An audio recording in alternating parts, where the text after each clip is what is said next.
The following is a Sports Ethos presentation.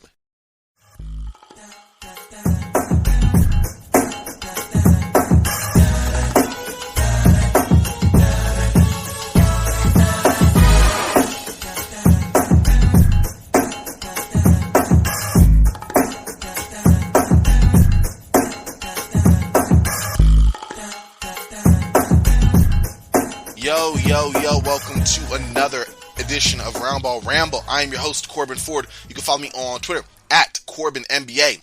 This is a Sports Ethos presentation, so make sure to check out Sports Ethos on Twitter at Sports Ethos Online, sportsethos.com. Pretty simple. It's right there for you. They have everything you need from a fantasy perspective, plus your general NBA content, your football, your baseball. It's a one-stop shop, so make sure you tune in one more time on Twitter at Sports Ethos Online, sportsethos.com. Ladies and gentlemen, today is Tuesday, the 14th of June. We are now 10 days away from the NBA draft. We are now 17 days away from NBA free agency. And ladies and gentlemen, I'm so excited, y'all. This is my time to get going. I am hyped. I am pumped. We had our first trade yesterday. We'll go into that in a little bit here. Just kicking off the season. Will Russell Westbrook go? Will DeAndre Ayton be signed and traded? Who is going to be picked number one by Orlando? All those are great questions. I do not have the answer right now. We'll get to that sometime in the upcoming weeks. But also, this is kind of big. We are now just 2 games away from the conclusion of the 2021-2022 NBA season. That's right. NBA 75 is rapidly approaching its end. Crazy. But here we are. Celtics and Warriors clashed last night. Celtics had a chance to make this a 3-2 series going back to Boston. Did they deliver? No, they did not. Golden State relatively cruised in the second half to a 104-94 victory over the Boston Celtics. Thursday, they'll be playing back in Beantown to decide who will win it all. Whether you're going to, well, I guess it's not true, because they decide if Golden State will win it all in Boston or if there will be a Game 7 in San Francisco. That will be what Game 6 will decide. Had myself lost there for a second. The Warriors did not get a traditionally good game from Steph Curry. You would imagine after 43 points, knocking down multiple threes, that Steph Curry has arrived, and this was the Curry we're going to see bombing away in Game 5 for Golden State. Nope. Just 7 of 22.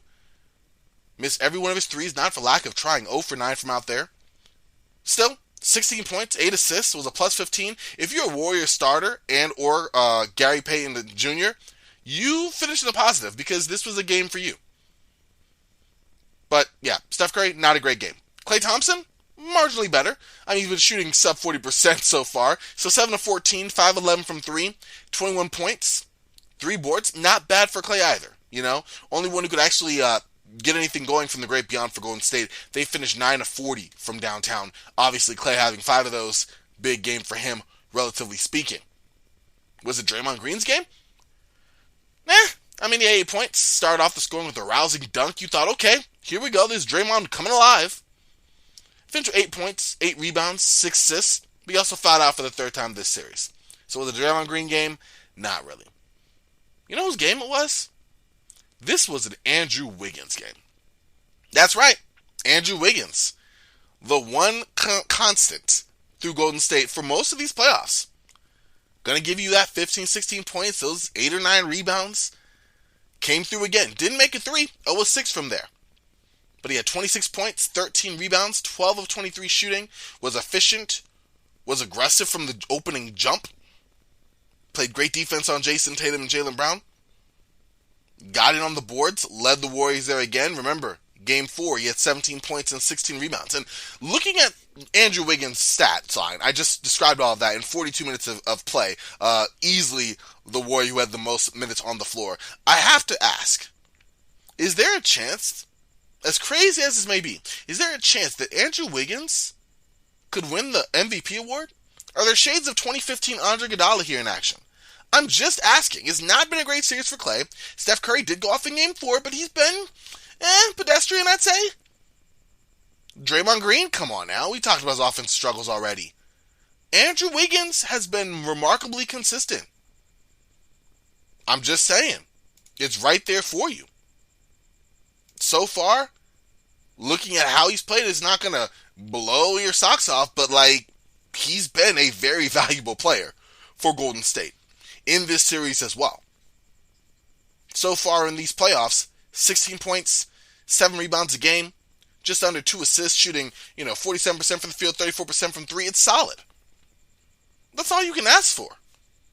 I mean, you can ask for a lot more from an MVP, but that's all you can ask for right now, given the circumstances. I think Steph gets it. He's been just remarkable through most of these playoffs, but he's had some rough games. And the finals, traditionally, Steph could have won an MVP here at some point. But I'm saying, if you want to make an argument for Andrew Wiggins, I don't think there is a non-zero chance that you could raise your hand and nominate Wiggins and not be laughed out the room. That's all I'm saying. That's all I'm saying. But as crazy as it is, this game wasn't even going to be most remembered for how well the Warriors played. This is going to be remembered for how bad Boston played. Now listen, I get the fact that you had a rough game in game 4, stuff got away from you down at the end, your crunch time offense just deflated and melted, whatever the word you want to use for fizzling out, that's what happened. But, I didn't expect the total disassemble that we saw in live action in real time from Boston. Yes, I think the refs made a few egregious calls that did go in Golden State's favor, that momentum-wise, emotion-wise, could have taken Boston out. But come on, 9 missed free throws? Jason Tatum had 2 specific spots in the game where he went up to the line to shoot 2 and missed both. In fact, let's just run down the numbers for Boston.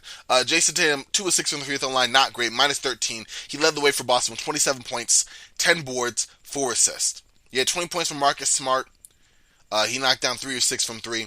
You had 18 points from Jaylen Brown with 9 rebounds, but he did not shoot well. 5 of 18 from the field, missed every one of his 5 threes attempted. Al Horford gave you 9 and 9, but, he was there. Same for Robert Williams, who had 10 points and 8 boards, but I didn't really feel those two as an impact on this game. Derek White, not a Derek White game. 1 point in 21 minutes, and that was really it. The rest of the bench gave you nothing, and you could tell because Jason Tatum logged 44 minutes, Jaylen Brown logged 44 minutes, and Coach Ime Udoka said after the game, hey, I may have ran our starters a little too much, but our bench was giving us basically no production, so I had to do what I had to do. That's what happened. But Boston repeatedly shot themselves in the foot because you didn't just have those 9 missed free throws across the board from guys who need to knock them down. Like I said, aside from the 5 and 9, aside from the 2 of 6 from Tatum, 1 or 2 from Al Horford, 1 or 2 from Derek White, it was just kind of rough. And all in all, 21 of 31, which you can't leave points just sitting there. Think about that. If they made all that, that's 10 points right there. They lost by 10. Obviously, we know that's not how the game works, but just put that in your head to kind of contextualize what I'm talking about here. Just not super great. So, yeah. The turnovers, they were aplenty. They were constant. They happened in the first half early, right up until about the closing minutes of the second quarter, and then it picked right back up, at the end of the third going into the fourth. Third quarter, Boston actually had a pretty good run, but turnover shot them in the foot, and the Warriors were able to keep it close and actually regain the lead. They had the lead going in the half. Celtics came back, started off strong in the third. Golden State restored order at the end of the third, and by the fourth, Boston fizzled out. Like I said, it just wasn't great for Boston here. And they honestly have no one to blame but themselves. Because yes, Tony Brothers was ridiculous. I thought it was genuinely baffling how some of Boston's players are officiated compared to Golden State's. How Draymond Green can get away with basically murder, and Marcus Smart, who had some moments of flopping, was called for some fouls that I thought were at best ticky-tack. So I'm not sure what was going on there. It was very, very frustrating to watch and imagine how Boston was coming back. But also, what is the game plan when it comes to final minutes? Because I don't know. Jason Tatum tried his Kobe impression. Unfortunately, it was more like 2015, 2016 Kobe and not prime Kobe. It was missed turnaround fadeaways, drives into traffic with 3-4 people. It was really unseemly. It was just not great. Jaylen Brown could barely keep hold of the ball, couldn't shoot the ball when he did have the ball. Other Celtics shrank away, and it really was just Tatum. And that surely wasn't enough. It was one of those games that at one point the Warriors were up 91-79, and I was like, okay, I've seen enough. And it wasn't even because it was that big of a deficit. There's plenty of time for the Celtics to come back. But we had seen this song. We have seen this movie, heard this song too many times before. We know how it's going to run out. the Celtics playing the same type of late game execution that had not been helping them up to this point. They just kept going deep into that well, pouring out that horrible water, thinking they're going to find themselves some lemonade. It did not work, and they kept going. I'm like, I don't really need to see all this. I did come back for a little bit. I mean, obviously, we see what we saw, right? All I missed was an Andrew Wiggins punctuation dunk to close it out for certain. So, I thought that was funny. Yeah, I don't know. Going into Game 6, Boston obviously needs to figure out how to pass the ball, share the rock, and work to manufacture good offense down to close the games. The 2 wins that Boston have, that was something that was a hallmark of their victories. The 3 losses they've had so far, that's been a reason why, a big reason why, in addition to turnovers. You could also say that Boston, shot horribly from 3, and yeah, they kind of did. They, I think, missed their first 11 threes, but when it all averaged out, they actually shot better than Golden State. They shot 11 of 32 from 3 compared to Golden State's 9 for 40. But Golden State got better shots. Golden State worked the ball around. It wasn't Steph Curry's night, so you find Klay Thompson, you find Andrew Wiggins more. You find the open guy, you make sure he's able to get his shots. Boston able to do that. They go the same 2 guys, and then, hope that you have a nice spot 3 from Marcus Smart every once in a while, or Al Horford, and both those guys weren't there. And that's a problem. So, I don't know. Do I think it's going to go Game 7? I'm kind of leaning toward Golden State taking this. I feel the momentum's kind of shifted in a way that's irreversible for Boston. But I'm not going to, write their NBA obituary here right now. I'm not. It's very possible. That's why they play the games. That's why we watch, right? I am leaning more toward Golden State. It's like 80-20 right now. But, I'll rewatch the game and come with my expert analysis. No, I'm just kidding. We're going to watch the game and have some fun with it. I'm not here to predict. Y'all know that. We're just breaking down what happened, what I see, what I like, what I don't like. And, let's just hope, for the sake of good basketball, the Boston comes back in a resounding victory in Game 6, and we get just a heck of a finish for a Game 7. That is what I'm rooting for. And, being that I'm rooting for is probably not going to happen, but that is the plan. All right, NBA news. We had a trade. That's right, we did. Oklahoma City Thunder. Are you surprised? Oklahoma City Thunder and the Denver Nuggets agreed to a trade yesterday. The Nuggets are trading for JaMychal Green and a protected 2027 first-round pick to the OKC Thunder for the 30th pick in this month's NBA draft. And 2 future seconds. So, Denver Nuggets are going to get the 30th pick and 2 future seconds. The Oklahoma City Thunder are going to get JaMychal Green and a protected 2027 first-round pick. The Thunder now still have number 2, 12, and 34 in this draft. So it's not like they were lacking for draft picks. They still have 3. But now the Nuggets have numbers 21 and 30. So that's interesting. We'll see kind of where they go there. I like the fact that Denver is maybe looking for somebody around that time. With that number 21 pick, they probably have a target. But hey, this is where you're able to load up.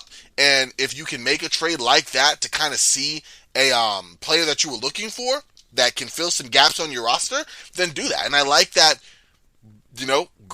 Oklahoma City obviously had enough picks to make that happen. And I think we can expect to see more of this in coming years for Oklahoma. But also Denver possibly being opportunistic. It's going to be very interesting to see who they select in the draft now with this pick. Maybe it's a Marjon Beauchamp? A Jalen Williams, perhaps? You guys have heard mock draft 1.0 and 2.0 at this point. Bryce McGowan's, maybe even a Ty Washington. Those are guys that will probably be in around that area. I would love if Patrick Baldwin Jr. was still there, just a 6'10 guy who could really shoot the ball, decent defender, and he had a horrible year in Milwaukee, but I don't think that was representative of his entire play style. I think it was injury, a horrible team. There's a lot of factors that go into that, so I would love a Patrick Baldwin Jr. there. But hey, it's going to be exciting to see next week what the Nuggets decide to do.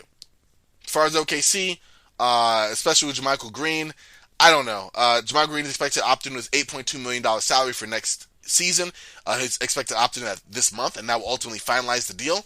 Is he rerouted? Maybe Minnesota Timberwolves would definitely love a player of that ilk. Unfortunately, for Minnesota to take him, they would have to send back a player with that matching number in salary to get that player. So that opens up a whole nother can of worms for the Timberwolves, who are also reportedly shopping D'Angelo Russell. So also something there to consider. We do have a few birthdays across the NBA and one in the WNBA that we're going to bring out here. First, let's talk about Sam Perkins. The great Sam Perkins is 61, played 17 years in the NBA, averages 11.6 boards per game. When I think of Sam Perkins, I think of the big three he made in the closing seconds of Game 1 of the 1991 NBA Finals between the Lakers and the Bulls to close out that game. Well, I mean, Michael Jordan missed a game winner potentially, but Sam Perkins, for all intents and purposes, closed out that game and gave the Lakers their only win of that series. Now, yes, James Worthy was playing on a bad ankle, and okay, I'm being a Lakers apologist right now. Bottom line, Sam Perkins was ahead of his time as a true stretch big, a player who could score on the inside, had a nice mid-range game, but could really bomb away from three. For his career, was a 36% three-point shooter, and had seasons in 1995 and 1996 where he almost made 5 a game. So the guy could definitely bomb away. Played from 1984 to 2001. So he went from banging, with some of the older players in the NBA, from Kareem Abdul-Jabbar to Shaquille O'Neal. Pretty crazy to think about. But Sam Perkins, who is now 61, happy birthday to him. Also, we have Bruce Bowen. Not the biggest fan of Bruce Bowen, but he's a 3-time champ. 8-time all-defensive player, or 8 times on the all-defensive team, rather. Played with the Heat, the Celtics, the 76ers, but we know, well, also the Heat, I said the Heat already. Yeah, Heat in 97, Celtics 98, 76ers 2000, Heat in 2001, and then from 2002 2009, he had himself a home in San Antonio, where he won those rings playing alongside Tim Duncan, Tony Parker, and Manu Ginobili. Probably getting rid of some illegal dirty tricks on the defensive end of the floor, but definitely, capably holding down his position while also shooting just under 40% from 3. Career average of 6 points, 2 rebounds, and an assist per game. Played from 1996 to 2009. Again, best known for his contribution to the Spurs, was one of the wings that you did not want to play against. All of those guys were interesting, playing that fine line of dirty and intense basketball. Well, not Tim, not Tony or Manu, but Bruce Bowen, your Robert Ory's, guys of that ilk. Yeah, don't want to see y'all in between the screen. Let's just say that. We also have a few current players whose birthday fell today. First, we have Gabe Vincent, a 3-year player who starts for the Miami Heat. The guard is now 26 years old. And you know what? He had a career year this past season. 8 points per game, just under 2 rebounds, and 3 assists per contest. Shot 36% from the field on just under 5 threes a game. Really brought that tough defense and bought into that Miami Heat system. A nice young player who isn't even hitting his prime with, several years to go. Really love the way he's improved year over year in Miami. Definitely a guy whose future is bright. And at 26... still a long way to go, so shout out to Gabe Vincent. Also, RJ Barrett, the pride of the New York Knicks, the Maple Mamba, Broadway Barrett, the Duke of York, is now just 22. That's right, coming off a career year where he averaged 20 points per game, along with just under 6 rebounds and 3 assists a contest. RJ Barrett is not even near his prime at just 22 years old. Stepped up his volume from 3, just needs to work on matching that efficiency, and just really getting the efficiency from his outside shots in general, but you can see him gain more confidence with each passing season, each passing year, and I really think the Knicks, going into this offseason, should really just find a point guard that can set the table for him without taking much away from him, and maybe find a better balance between him and Julius Randle, because at the end of the day, yes, Julius Randle may be the more productive offense player right now, and that is very arguable in my opinion, but RJ Barrett is certainly his future, and one guy who is really, really stepping up in New York. So, again, RJ Barrett, happy birthday, just 22 years old. Man, oh man. We also have one player playing for the Phoenix Mercury from University of Arizona, bear down. That will be Sam Thomas, who is now 23 years old. She hasn't had a whole lot of time in the W so far in terms of minutes, just 7 minutes per game, but someone who's high energy, really earned her way in training camp with the Mercury, and I'm very, very excited to see how she continues to progress with the Mercury team that has now won 3 games in a row. So shout out to the Mercury. They were really, really bad to start this year. Like, I'm not playing with you. It wasn't pretty, but they have started to climb back. They were in the bottom or ranked near the bottom in both offensive and defensive rating, ranked 10th in both categories just 2 weeks ago, and now they are 9th in defensive rating and 7th in offensive rating as they go to play the Washington Mystics tomorrow night. That is exciting. That will be on ESPN. Also, speaking of WNBA games, because we do have a few tonight, rather, not tomorrow, excuse me there. The Mystics and Mercury play at 4, and the Storm and the Lynx play at 6, both games on ESPN, so definitely stay tuned for that. Going to be exciting matchups there in the W.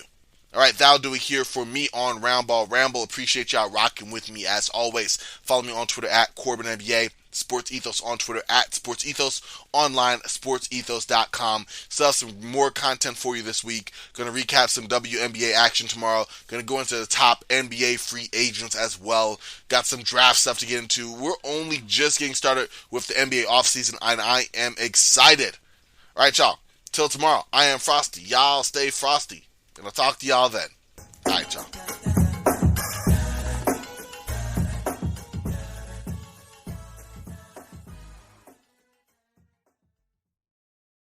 This has been a Sports Ethos presentation.